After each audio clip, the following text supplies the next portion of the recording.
চারিদিকে কত কিছু ঘটছে, মুখে মুখে ঘটনা যা রটছে, আড়ালে প্রকাশ্যে যা বলছে, তাই নিয়ে ক্যামেরা চলছে, ক্যামেরা চলছে, ক্যামেরা চলছে, ক্যামেরা চলছে। সম্প্রতি দক্ষিণ কলকাতার একটি অন্তরঙ্গ পরিসরে মান্না দে সঙ্গীত একাডেমি পালন করল মহান সঙ্গীত শিল্পী শ্রী মান্না দের 12তম প্রয়াণ দিবস। অনুষ্ঠানে সঙ্গীত রত্ন মান্না দের স্মারক বক্তৃতা রাখেন সপ্তর্ষি ভট্টাচার্য। ভারতীয় সিনেমার সর্বোচ্চ সম্মান দাদা সাহেব ফালকে পুরস্কার বিজয়ী এই শিল্পীর বিভিন্ন কালজয়ী সঙ্গীত অনুষ্ঠানে পরিবেশন করলেন তন্বঙ্গী মুখার্জি, দেবাশিস ঘোষ, চন্দ্রিমা চ্যাটার্জি। প্রথমে যেটা মনে হয়েছে সেটা হচ্ছে গানের থ্রোয়িং বা ভাব প্রকাশ করার যে স্টাইলটা, সেটা আমার ভীষণভাবে অ্যাট্রাক্ট করছে। যেটা আমি খুব কম সবার প্রতি শ্রদ্ধা রেখেই বলছি, খুব কম লোকের কাছে পেয়ে পেতাম। তো আজকে আমি ওনার গান, কত ভালো গান সেগুলো আমি বলে আর সময় নষ্ট করবো না। আমি শুধু একটা জিনিস বলতে চাই, সেটা হচ্ছে সুরকার মান্না। এই টপিকটা কেন আজকে আমি একটু বেঁচেছি একটু বলি, কারণ আমি বিভিন্ন সময় মান্না কাকুর সঙ্গে বিভিন্ন কথোপকথনের মাধ্যমে আমার কেন জানি না মনে হয়েছে উনি নিজেকে গায়ক মান্নাদের থেকে সুরকার মান্নাদের ভাবতে বেশি পছন্দ করেন। জানি না এটা আপনারা একমত হবেন কিনা, এটা আমার ব্যক্তিগত একান্তই ব্যক্তিগত মত। কারণ আমি দেখতাম যে উনি গানের সুর দিতে যতটা পছন্দ করতেন, গাইতে অবশ্যই ভালোবাসতেন, এবং সুর দিতেও একটা গানকে কিভাবে মডিউলেট করা যায়, কিভাবে তাতে নতুন নতুন এক্সপ্রেশন দেওয়া যায়, এইটা উনি এইটা ভীষণভাবে চিন্তা করতেন। শুধু একটা জাস্ট যান্ত্রিক প্যাটার্নে একটা কথা সুর দেওয়া, একটা রাগারাগি বা তাল ভেঙে যাওয়ার এইভাবে করতেন। এবং প্রথাগত যে সুর করার যে টেকনিক বা যদি কিছু থেকে থাকে, আমার মনে হয় তিনি তার বাইরে গিয়ে নিজস্ব কিছু টেকনিক বার করেছেন।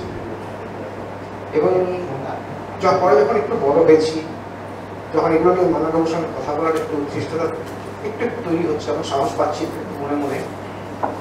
একবার কাকুকে আমি জিজ্ঞেস করেছিলাম, কাকু তুমি কি এটা কোনো রাগের ওপর বেস করে গাও নাকি? খুব রেগে গেছিলেন, রাগ রাগি নাকি, এটা রাগের মধ্যে পছন্দ করি না। বলে আমি যা মনে আসে আমি এটা, বলে তুমি একটা ইয়ং ম্যান, তুমি প্রেম টেম করো। পছন্দ করেছিলাম, করবে, নাহলে কোনোদিন গান গাইতে পারবে না। কেন করবে? বলে যখন কোনো গান গাইতে সবার আগে তুমি নিজের পড়ো, গানটা পড়ো, বারবার পড়ো, পড়ে দেখো কি বলতে চাইছে, নিজেকে সেই জায়গায় বসাও।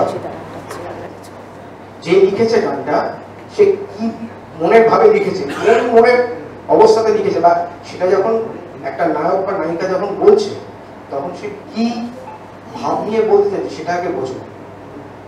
সেইটা বুঝে তারপর আমি তো সেটা শুধু বলি, আমি তো কথা বলি, তাতে যে চোখ লাগে লেগে যায়, তাতে যদি কোনো রাগ হয় তো সেটা রাগ।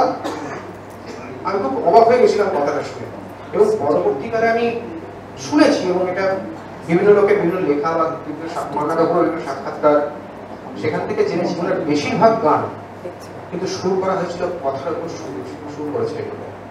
সাধারণত একটা সুরের কাঠামো থাকে, গীতিকাররা সেই কাঠামো ধরে ধরে সুর গান লেখেন, সচরাচর এটা বেশি হয়।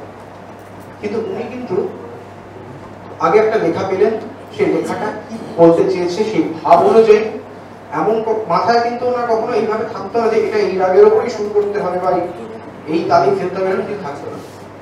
উনি সেটাকে জাস্ট এক্সপ্রেশন দিয়ে উনি সেটাকে শুরু করতেন।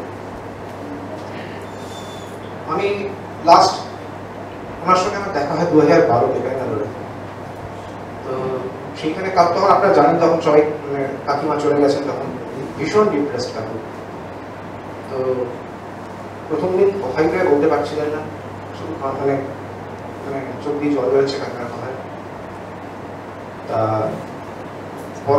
পরের দিন একটু উনি ফ্রি হয়েছিলেন সেই জায়গাটা থেকে, এবং অনেক কিছু কথাবার্তা হয়েছিল।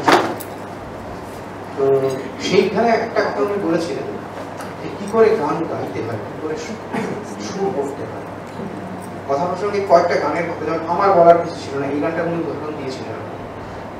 বলছে এটা আমি সুর কিভাবে করেছি, আমি ওইভাবে কোনো ফ্রেমওয়ার্ক ধরে আমি করিনি।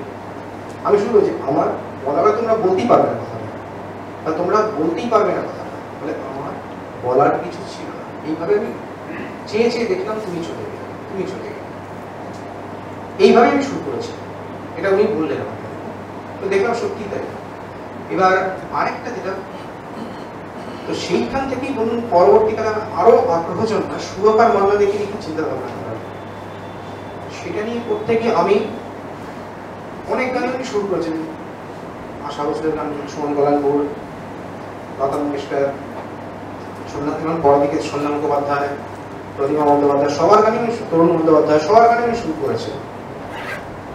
এবার সমস্ত কিছু সবচেয়ে বেশি শুরু করেছেন হয়তো নিজের জন্য। এবার সেখানে আমার একটা কথা আমার মনে হয়েছে, কেন জানি না, ওনার যে সুরকার সত্তাটা, সেটাকে আমি দুটো ভাগে ভাগ করতে পারি। একটা হচ্ছে যে গানগুলো উনি নিজের জন্য সুর করতেন, আরেকটা যে গানগুলো উনি অন্য লোকের জন্য সুর করতেন। এই দুভাগে আমি ভাগ করতে পারি।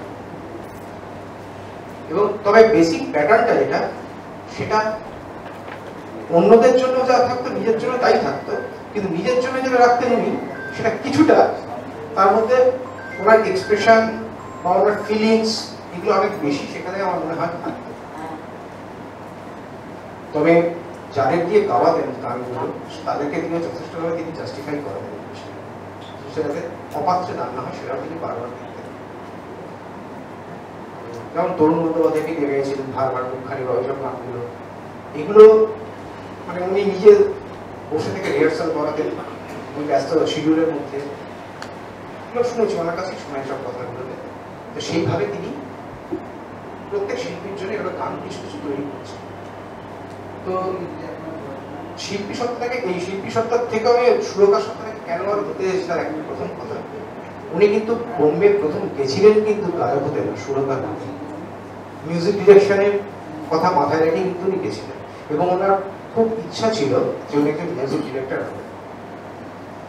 তো এবং সেই মিউজিক ডিরেকশনের যে সমস্ত খুঁটিনাটি জিনিসগুলো, প্রধানত আমার কাকা, কেসি দেব, সচিন দেব বর্মন, হেমচাঁদ প্রকাশ, অনিল বিশ্বাস, এরা প্রত্যেকের যখন অ্যাসিস্ট্যান্ট ছিলেন, হিসেবে কাজ করেছেন।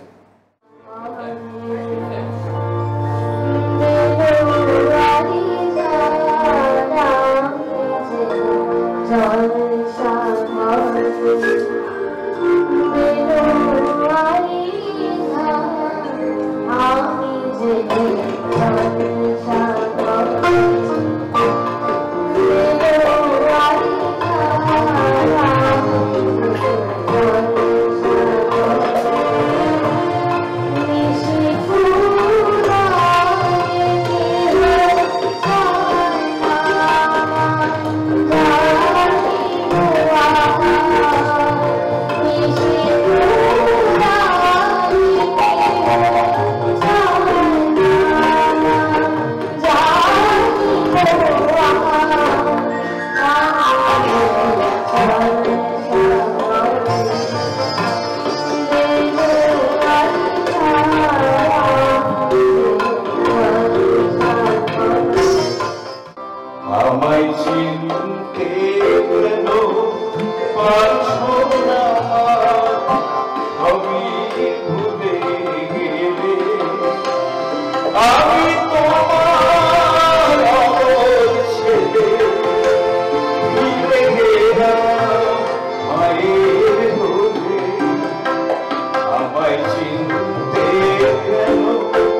প্রতিষ্ঠানের সম্পাদক ডক্টর গৌতম রায় বললেন, এইটা 2005 সালে আমাদের এটা প্রতিষ্ঠা হয়েছিল স্বয়ং মান্নাদেরই আশীর্বাদ এবং ভালোবাসা নিয়ে।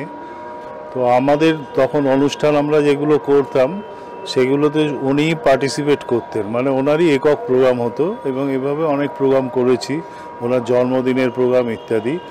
কিন্তু উনি চলে যাওয়ার পর আমরা যেটা করছি, ওনার যত গান, যত ভিডিও, লাইভ ভিডিও এবং আরও নানা কিছু জিনিস আমাদের স্টকে আছে, ওনার অজস্র ছবি, ভিডিও, এই সবগুলো নিয়ে আমরা সংগ্রহশালা করে রেখেছি।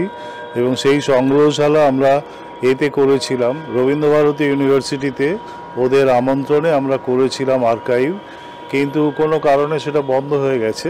তো আমরা এটা আমাদের কাছে করে রেখেছি, ভবিষ্যতে যারা আমাদের কাছে এগুলো চাইবেন পিএইচডি বা গবেষণা বা ইত্যাদি কারণে, তো আমরা এখন দুটো অনুষ্ঠান করি।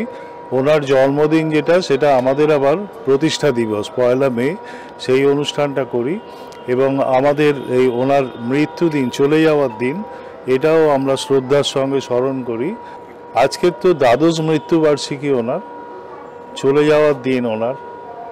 তো সেটাই আমরা চেষ্টা করি ওনাকে নানাভাবে ধরে রাখতে। তার মধ্যে একটা স্মারক বক্তৃতা, এটা তো আমাদের 4র্থ বছরের স্মারক বক্তৃতা, তো এটা দেওয়া হলো। এছাড়া একটা ডকুমেন্টারি দেখানো হচ্ছে, সেটা হচ্ছে উনি চেয়েছিলেন যে জীবনের শেষ দিন অবধি গান গেয়ে যাব, সেইটারই প্রমাণ। জীবনের শেষ দিন অবধি উনি গান নিয়েই থাকতেন, সেটাই দেখানো হয়েছে। ক্যামেরা চলছে।